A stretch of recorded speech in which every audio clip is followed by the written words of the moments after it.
नमो अरिहंताणं नमो सिद्धाणं नमो आयरीयाणं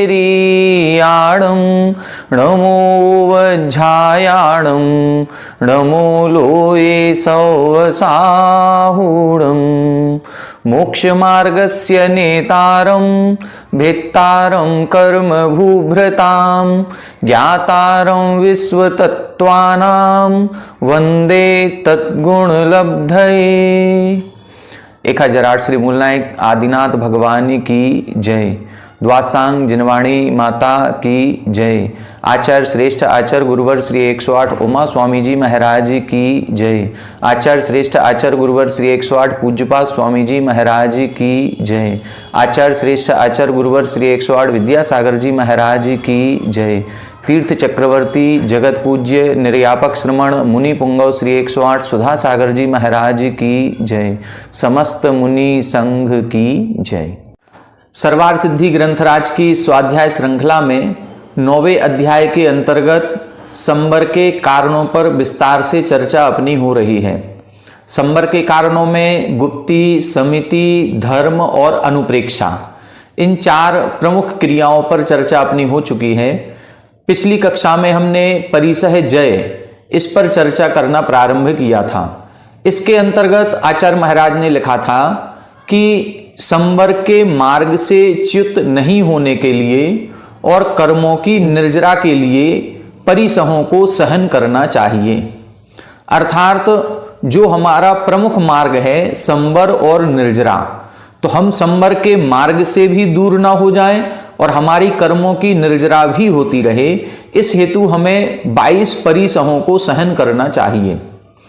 हमने आपको बताया था कि उपसर्ग और परिसहों में अंतर होता है।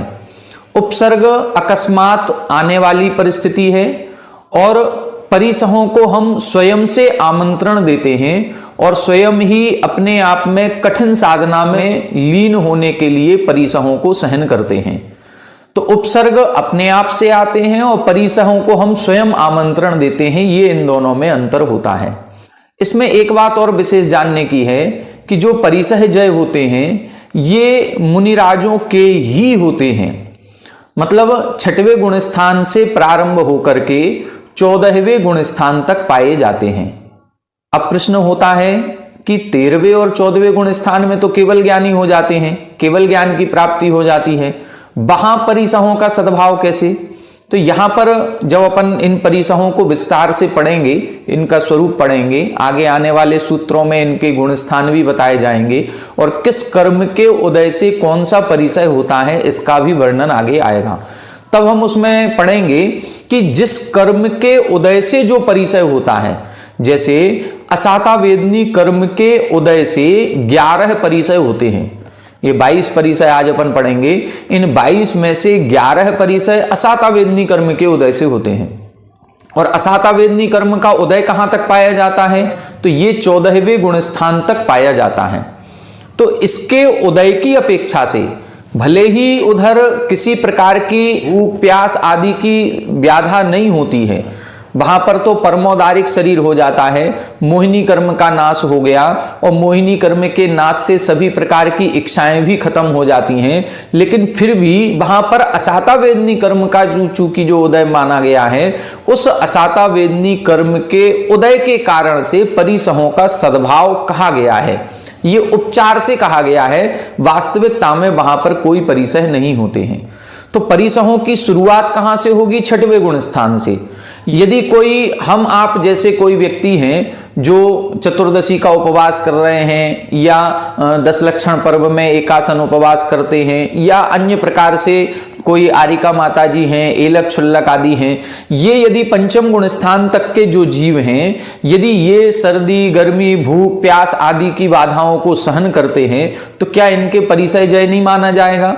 नहीं, उनके परिसह जय नहीं माना जाएगा, क्योंकि परिसहों का प्रारंभ छठवें गुण स्थान से होता है और ये मुनियों के ही होते हैं।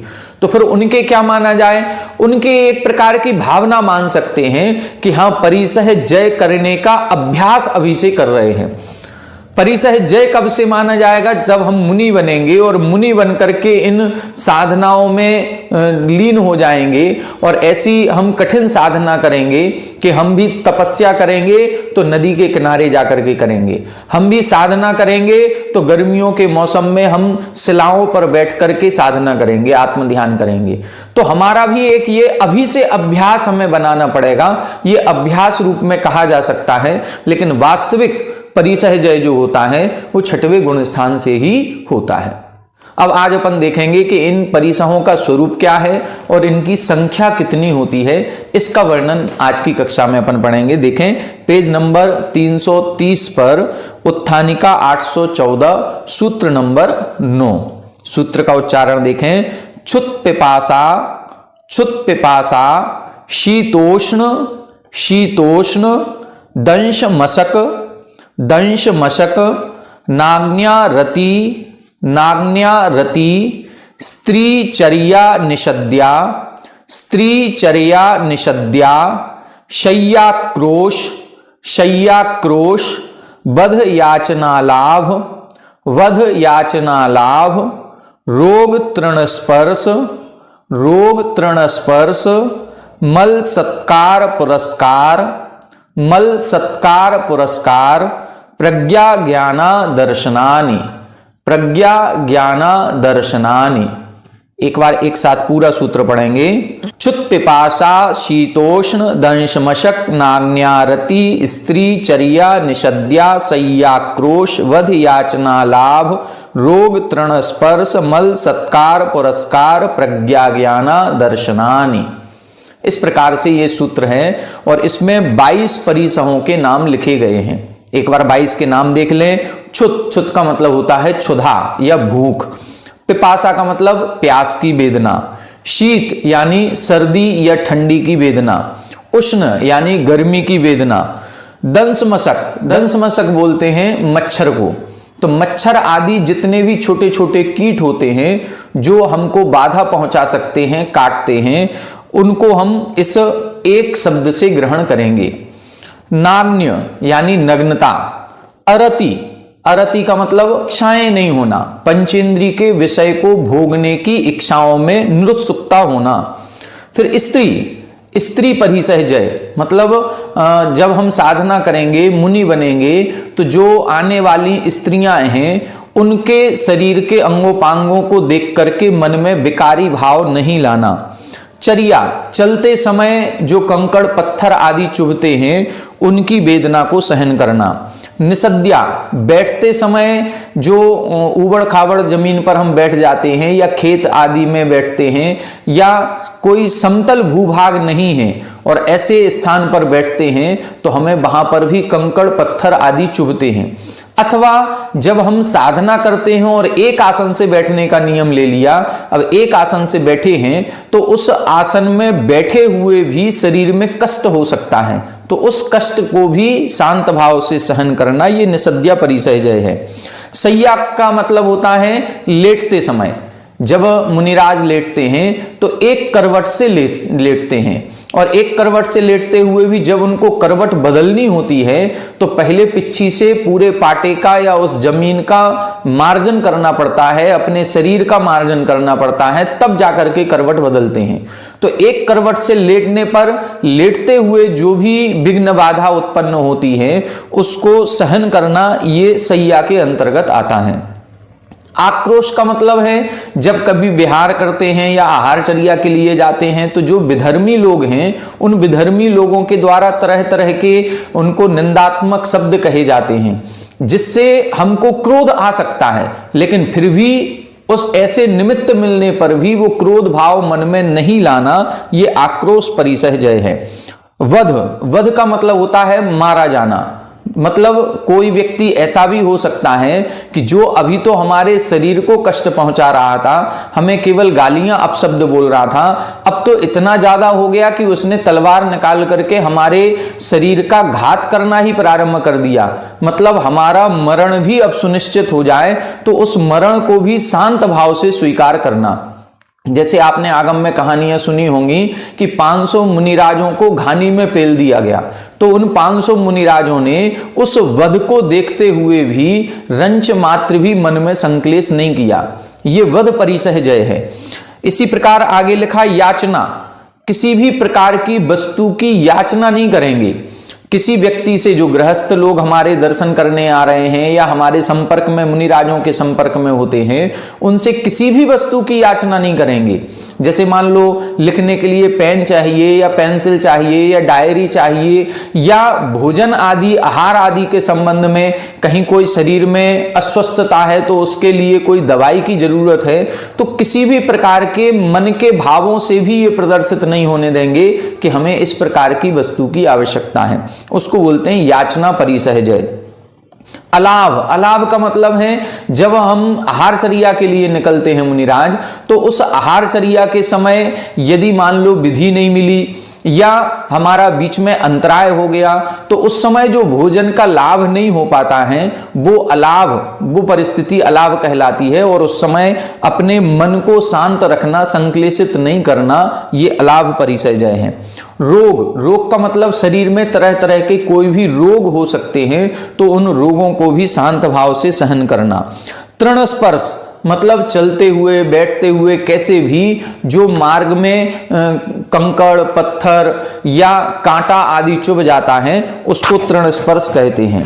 मल, मल का मतलब है शरीर पर मैल जमा हो जाना। हम सभी जानते हैं कि जिन मुनिराजों की दीक्षा होती है, दीक्षा से ही एक मूल गुण का पालन करते हैं जिसको बोलते हैं अस्नान व्रत, कि मतलब वहां से अब स्नान ही नहीं करना है। तो किसी की 40 साल की दीक्षा हो गई, किसी की 50 साल की हो गई, किसी की 10 साल की है, तो जितना भी चिर दीक्षित मुनिराज होते हैं इन्होंने स्नान नहीं किया और शरीर पर पसीना आदि आता है, तो फिर जो उड़ती हुई धूल है वो धूल हमारे शरीर से चिपकती है और वो मैल की एक पपड़ी जम जाती है। तो उस पपड़ी के जमने पर कहीं ना कहीं खुजली होने लगेगी, तो वो अपने शरीर को उस खुजली होने पर खुजलाते भी नहीं हैं, उस मैल को दूर करने का भी प्रयास नहीं करते हैं। ये कहलाता है मल परिसहजय। सत्कार पुरस्कार का मतलब होता है कि किसी भी मुनिराज को जब भी कोई कार्यक्रम होता है या कहीं कोई समाज में आगे बढ़ करके कोई कार्य करना होता है, तो संघ के अन्य मुनिराजों को तो दुनिया पूछती है, लेकिन हमें कोई नहीं पूछता। इस प्रकार का मन में भाव नहीं लाना, ये सत्कार पुरस्कार परिसहजय कहलाता है। सत्कार पुरस्कार का मतलब है उनकी प्रशंसा करना। तो कई बार ऐसा होता है संघ में 20 साधु हैं, लेकिन 20 साधु में से 2 साधु, 5 साधु, 10 साधु, इनके लिए तो खूब जय जयकार होती है, लोग इनके दर्शन करने जाते हैं। लेकिन कोई 2-3 मुनिराज ऐसे होते हैं उनके दर्शन के लिए भी कोई नहीं जा रहा है, उनके कहीं नाम भी नहीं लिया जा रहा है, तो उनके मन में ये भाव नहीं आना चाहिए। आगे है प्रज्ञा। प्रज्ञा का मतलब है विशेष ज्ञानवान होना। तो विशेष ज्ञानवान होने पर भी जो जय जयकार होती है, उस जय जयकार में भी हमें घमंड नहीं आना, हमारे अंदर में ये भाव नहीं आना चाहिए कि मैं कितना ज्ञानवान हूं। ये कहलाता है प्रज्ञा परिसहजय। लोग तरह तरह से प्रशंसा करेंगे, आपकी प्रवचन शैली बहुत अच्छी है, आपके एक बार समझाने पर समझ में आ जाता है, आपका ज्ञान बहुत उत्कृष्ट है। तो ऐसी तारीफ करने पर भी, प्रशंसा सुनने पर भी मन में किसी प्रकार का घमंड या अभिमान का भाव नहीं आना ही प्रज्ञा परिसहजय कहलाता है। इसी के विपरीत है अज्ञान परिसहजय। कोई साधु ऐसे हो सकते हैं जिनकी ज्ञान की कोई प्रशंसा नहीं करता। देखो, मुनिराज जो होते हैं, मुनिराजों का चारित्र प्रशंसनीय होता है, चारित्र पूजनीय होता है। ज्ञान की कोई जरूरी नहीं है कि ज्ञान उनमें हो। ज्ञान हो सकता है किसी मुनिराज ने बहुत शास्त्रों का स्वाध्याय किया, अभ्यास किया, उनको विशेष ज्ञान हो गया। लेकिन कोई साधु ऐसे भी हो सकते हैं, जैसे अपन ने शिवभूति मुनिराज के बारे में पढ़ा होगा कि उनको डमोकार मंत्र भी याद नहीं होता था। अब उनकी बुद्धि का क्षोभसम इतना था कि उनके अज्ञान अवस्था, अब ये अज्ञान अवस्था यदि उनके है तो अन्य मुनिराजों के सामने वो अपने आप को हीन ना समझें कि हमें तो कुछ भी याद ही नहीं होता है। तो यदि हम अपने आप को हीन समझने लगे तो फिर वो परिसह जय नहीं कहलाएगा। उस समय क्या करना है, अपने आप को हीन नहीं समझना है, अपने अपने कर्मों का क्षयोपशम है। मुनि हम ज्ञान आराधना के लिए नहीं बने हैं, चारित्र की आराधना के लिए बने हैं। इस प्रकार का विशेष चिंतन करना ही अज्ञान परिसहजय कहलाता है। अदर्शन परिसहजय में क्या होता है, अदर्शन परिसहजय का मतलब है कि हमें दीक्षा लिए बहुत समय हो गया, 10 साल 20 साल 30 साल हो गए, लेकिन आज तक कोई भी रिद्धि आदि प्रकट नहीं हुई। जबकि अन्य मुनिराजों को देखते हैं तो किसी अन्य मुनिराज को 5 साल ही दीक्षा लिए हुए हैं और उनको रिद्धि प्रकट हो गई, और हमको 20 साल हो गए, हमें एक भी रिद्धि प्रकट नहीं हुई। तो ये रिद्धि आदि का दर्शन नहीं होने पर भी अपने मन में खिन्नता का भाव नहीं आना, ये अदर्शन परिसहजय कहलाता है। ये संक्षेप में अभी हमने आपको परिभाषाएं बताई हैं। विस्तार से इसी ग्रंथ में अभी अपन इस सूत्र की टीका पढ़ेंगे तो एक एक परिसय के बारे में बहुत अच्छा व्याख्यान आचार्य महाराज के द्वारा किया गया है। आइए देखते हैं, अब एक एक परिसय को अपन समझने का प्रयास करेंगे। 815 नंबर, क्षुधादयो वेदना विशेषा द्वाविंशति। यहां बता रहे हैं ये जो क्षुत पिपासा शीतोष्ण लिखा है, तो क्षुधा आदि वेदना विशेषा, ये सारी वेदनाएं हैं, ये कष्ट हैं, ये परेशानियां हैं। ये कष्ट परेशानियां कितनी हैं, द्वाविंशति, 22 प्रकार की परेशानियां होती हैं। कुछ शारीरिक हैं, कुछ मानसिक हैं। एतेषाम सहनम मोक्षार्थिना कर्तव्यम, इन सभी परेशानियों को मोक्षार्थिना, जो मोक्ष का इच्छुक है, जो मोक्ष की अभिलाषा करता है, ऐसे मुमुक्षु जीवों के द्वारा सहनम कर्तव्यम, इन 22 परिसहों को सहन करना चाहिए। तद्यथा, अब यहां से एक एक परिसह का वर्णन प्रारंभ हो रहा है। सबसे पहले क्या है, क्षुधा परिसहजय। देखें, विक्षोह निर्वद्य आहार गवेषिणः तत् अलाभे ईसत लाभे च अनिवृत्त वेदनस्य अकाले अदेशे च भिक्षां प्रति निवृत्ते च अस्य आवश्यक परिहानिं मनाक अपि असह्यमानस्य स्वाध्याय ध्यान भावना परस्य बहुकृत्वा स्वकृत परकृत अंसन अवमोदर्यस्य नीरस आहारस्य संतप्त भ्राष्ट्र पतित जल बिंदु कतिपयवत् सहसा परिशुष्क पानस्य उदीर्ण क्षुत वेदनस्य अपि सतः भिक्षा लाभात अलाभम अधिक गुणम मन्यमानस्य क्षुत बाधाम प्रति अचिंतनम क्षुत विजयः। देखो, एक ही सेंटेंस इतना बड़ा लिखा उन्होंने। अब एक ही सेंटेंस इतना बड़ा है, इसको अपन टुकड़ों में धीरे धीरे इसको अर्थ लगाएंगे। भिक्षोः निर्वद्य आहार गवेषिणः, कौन सा भिक्षु है, ऐसा साधु है जो निर्वद्य आहार गवेषणः, जो निर्वद्य निर्दोष आहार की गवेषणा कर रहा है, यानी खोज कर रहा है। ऐसा भिक्षु है जो आहारचर्या के लिए निकला है और 32 प्रकार के अंतरायों को टाल करके, जो दाता संबंधी, पात्र संबंधी और आहारचर्या संबंधी जो दोष होते हैं, उन दोषों को टाल करके, अपन ने 6 ढाला में पढ़ा ना, 46 दोष बिना शुक्ल श्रावक तने घर असन को। तो इस प्रकार की आहारचर्या कर रहा है कि हमें शुद्ध आहार की प्राप्ति हो जाए, तो उसकी खोज में निकला है। लेकिन तत् अलाभे, लेकिन उस आहार के अलाभ होने पर, हम खोज में तो निकले थे लेकिन हमें कहीं पड़गाहन ही नहीं मिला। कई लोग पड़गाहन कर रहे थे लेकिन हमारी विधि नहीं मिली, या विधि मिल गई, हम चौके में पहुंचे लेकिन हमारा कहीं ना कहीं से अंतराय हो गया और हमें उस चौके से लौटना पड़ा। आपने देखा होगा, आदिनाथ भगवान आहारचर्या के लिए निकले लेकिन 6 महीने तक आहार नहीं मिला, पड़गाहन ही नहीं हुआ। वो विधि नवदा भक्ति जो उनको चाहिए थी वो नहीं मिल रही थी।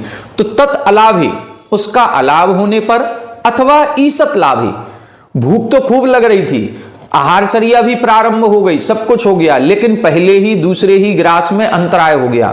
तो क्या हुआ, ईसत लाभ हुआ। उनको भोजन तो ज्यादा चाहिए था, आहार ज्यादा चाहिए था, विहार भी करना है, साधना भी करनी है, लेकिन फिर भी अंतराय का पालन करना है तो करना है। आगम में जैसी चर्या आहार की कही है उसी आहार चर्या के हिसाब से उनको आहार लेना है, तो उन्होंने अंतराय पालन कर दिया और अंतराय पालन किया तो भोजन को छोड़ दिया। तो ईसत लाभ है, भोजन आहार का लाभ हो या ना हो, या किंचित लाभ होने पर भी अनिवृत्त वेदनस्य अकाले आदेशे च भिक्षाम प्रति निवृत्ते च। क्या बता रहे हैं? अनिवृत्त वेदनस्य मतलब जिनके अब जो वेदना हो रही है उस वेदना को महसूस ही नहीं होने दे रहे हैं। क्या लिखा? अनिवृत्त वेदनस्य, जो वेदना को अनुभव ही नहीं कर रहा है, ऐसा अकाले आदेशे च भिक्षाम प्रति निवृत्ते। और जो अकाल में या आदेश में, आप सोचें कि सुबह हम आहारचर्या के लिए निकले थे, पड़गाहन नहीं हुआ तो चलो अब दोपहर में फिर निकल जाते हैं, नहीं, अकाल में नहीं निकलेंगे। आदेशे यानी कहीं दूसरे देश में, कहीं दूसरे क्षेत्र में छुप करके आहार कर लें, नहीं, वो भी नहीं करेंगे। इसके लिए भी वो निवृत्त हैं, मतलब मन में इस प्रकार का विचार भी नहीं ला रहे हैं।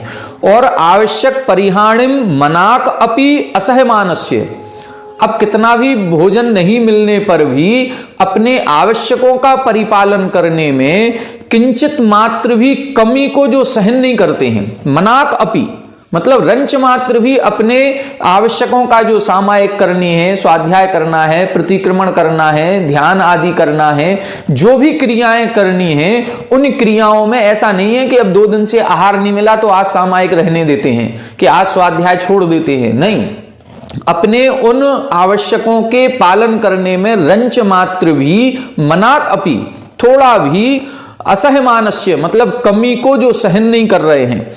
स्वाध्याय ध्यान भावना परस्य, और स्वाध्याय और ध्यान की भावना में तत्पर हैं। बहुकृत्वा स्वकृत परकृत अंसन अवमोदर्यस्य नीरस आहारस्य संतप्त भ्राष्ट्र पतित जल बिंदु कतिपय वत सहसा परिशुष्क पानस्य उदीर्ण क्षुत वेदनस्य अपि सतः। बहुकृत्वा स्वकृत परकृत अंसन अवमोदर्यस्य, अनेक बार, बहुकृत्वा यानी अनेक बार जिन्होंने स्वकृत यानी स्वयं से भी नियम लिया है कि हम 10 दिन का उपवास करेंगे, अथवा हम आज ऊनोदर करेंगे, अथवा स्वयं कृत भी किया, और परकृत, परकृत का मतलब आचार्य महाराज ने प्रायश्चित रूप में दिया कि 10 दिन तक उपवास करना है, तो परकृत भी उपवास किया है। अथवा हम आहार के लिए निकले लेकिन हमको विधि नहीं मिली, इस कारण भी हमारा 10 दिन तक उपवास हो गया। तो जो इस प्रकार की साधना में निरत रहते हैं, नीरस आहारस्य, और नीरस आहार को ग्रहण करते हैं, रसवान नहीं, कि ऐसा नहीं है कि आज आहार मिल गया है तो अच्छा खूब भोजन कर लें, नहीं, रसों का त्याग करते हुए जो आहार करते हैं। और क्या है? संतप्त भ्राष्ट्र पतित जल बिंदु कतिपयवत सहसा परिशुष्क पानस्य, जैसे संतप्त यानी जो गरम पात्र होता है, मान लो गरम पात्र है, उस गरम पात्र में 4 बूंदें पानी की गिरें तो वो छन्न से आवाज आती है और वो शुष्क हो जाती, सूख जाता है, वो पानी पता नहीं चलता कहां चला गया। उसी तरह से उनका भी जो पान यानी गला है वो बिल्कुल सूख रहा है, मतलब प्यास इतनी लग रही है, क्यों? क्योंकि अलाभ हुआ है, भूख की वेदना है, और भूख की वेदना से गला भी शुष्क हो रहा है। तो भी क्षुद वेदनस्य अपि सतः, और क्षुधा की वेदना होने पर भी भिक्षा लाभात अलाभम अधिक गुणम, देखो इतनी सारी विशेषताएं होने के बाद भी भिक्षा लाभात, भिक्षा का लाभ हो, इससे अधिक अलाभ को जो अच्छा मानते हैं। मतलब उनके मन में क्या आ रहा है? यदि आहार मिल जाए तो ज्यादा खुशी हो रही है, कि आहार आज भी नहीं मिला तो ज्यादा खुशी हो रही है। यदि हम आप होंगे तो हमें यदि भिक्षा नहीं मिलेगी तो हम दुखी हो जाएंगे, लेकिन वो क्या कह रहे हैं? नहीं, भिक्षा नहीं मिली तो अधिक खुशी मिल रही है उनको, वो भिक्षा लाभ से अलाभ को ज्यादा अच्छा मान रहे हैं। और ऐसे क्षुत बाधाम प्रति अचिंतनम क्षुत विजया, और जो क्षुधा की वेदना हो रही है उस पर अचिंतनम मतलब उस पर विचार ही नहीं कर रहे हैं कि मुझे भूख भी लग रही है। इस प्रकार से भूख की बाधा को सहन करने का नाम क्षुधा परिसह जय होता है। कितनी विशेषताएं बताई कि जो आहारचर्या के लिए निकले हैं, भूख भी बहुत लग रही है, देखो शरीर है, शरीर में ईंधन तो डालना ही पड़ेगा, तब जाकर के सारी चर्या पालन हो पाती है। लेकिन फिर भी इतनी उत्कृष्ट साधना कर रहे हैं कि जिन्होंने स्वयं से भी कई बार उपवास किया है, प्रायश्चित रूप में भी कई बार उपवास किया है, कई बार ऐसा अलाभ भी हुआ है, और शरीर में इतनी वेदना और प्यास लग रही है कि जैसे गर्म बर्तन पर बूंदें छिड़क दी जाएं तो वो बूंदें छन्न से खत्म हो जाती हैं, इस कदर अंदर से प्यास लग रही है। तो भी उस वेदना के निराकरण के लिए, कि उस वेदना का प्रतिकार हो जाए, इसके लिए क्षुधा लाभ को नहीं, क्षुधा अलाभ को ही जो श्रेयस्कर मान रहे हैं, उनके क्षुधा परिसह जय होता है। अब ऐसी परिस्थिति में परिसह जय माना जाता है। दूसरा देखें, प्यास, पिपासा। जल स्नान अवगाहन परिषेक परित्यागिनः पतत्रिवत अनियत आसन अवस्थस्य अति लवण स्निग्ध रूक्ष विरुद्ध आहार ग्रीष्म आतप पित्त ज्वर अनसनादिभिः उदीर्णाम शरीर इंद्रिय उन्माथिनीम पिपासाम प्रति अनाद्रियमाण प्रतिकारस्य पिपासा अनल शिखाम धृति नवमृत घट पूरित शीतल सुगंधी समाधि वारिणा प्रशमयता पिपासा सहनम प्रशस्यति। ये भी देखो एक ही सेंटेंस में पूरा लिखा है। सेंटेंस एक है लेकिन उस एक सेंटेंस में बहुत सारी विशेषताओं का वर्णन इसमें किया है। देखें, जल स्नान अवगाहन परिषेक परित्यागिनः।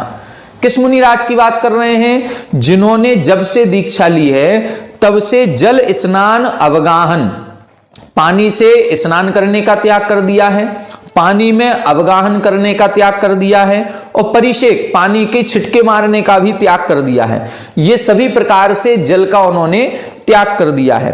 और क्या है? पतत्रिवत अनियत आसन अवस्थस्य, जिसका पतत्रिवत यानी पक्षी की तरह ना तो उनका आसन यानी बैठना निश्चित है और ना जिनकी अवस्था निश्चित है, मतलब जो निरंतर विहार करते रहते हैं, एक स्थान पर नहीं रुकते हैं, जैसे पक्षी होते हैं, उड़ते रहते हैं। और क्या है? अति लवण स्निग्ध रूक्ष विरुद्ध आहार। और कैसा? अति लवण, अति लवण का मतलब अति खारा, लवण का मतलब नमक। ऐसा भोजन किया है जिसमें खारापन ज्यादा था, अथवा अति स्निग्ध जिसमें घी तेल की मात्रा बहुत ज्यादा थी, अथवा अति रूक्ष आहार था, जो रूखा आहार था। ऐसे विरुद्ध आहार, ऐसा विरुद्ध आहार लेने पर भी ग्रीष्म आतप पित्त ज्वर अंसनादि भी उदीर्णाम। और क्या हो रहा है अंतर में? ग्रीष्म, ग्रीष्म मतलब गर्मियों का मौसम है।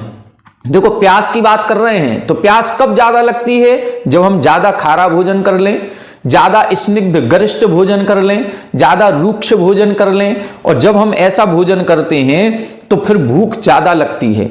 और फिर क्या है? उसी में यदि गर्मी भी तेज पड़ रही हो, उसमें भी क्या है? पित्त ज्वर, अंदर से पित्त ज्वर भी, पित्त भी भड़क रहा हो, अंदर की गर्मी भी बहुत तेज हो रही है।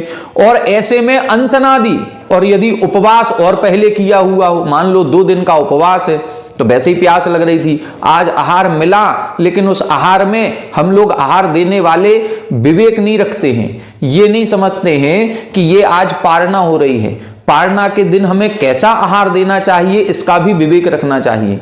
हम ऐसा नहीं हो कि ज्यादा गरिष्ठ भोजन रख दें, ज्यादा बाटी चूरमा ये सारी चीजें ऐसी रख देते हैं जिनसे अंदर बाद में जाकर के प्यास बहुत तेज लगती है।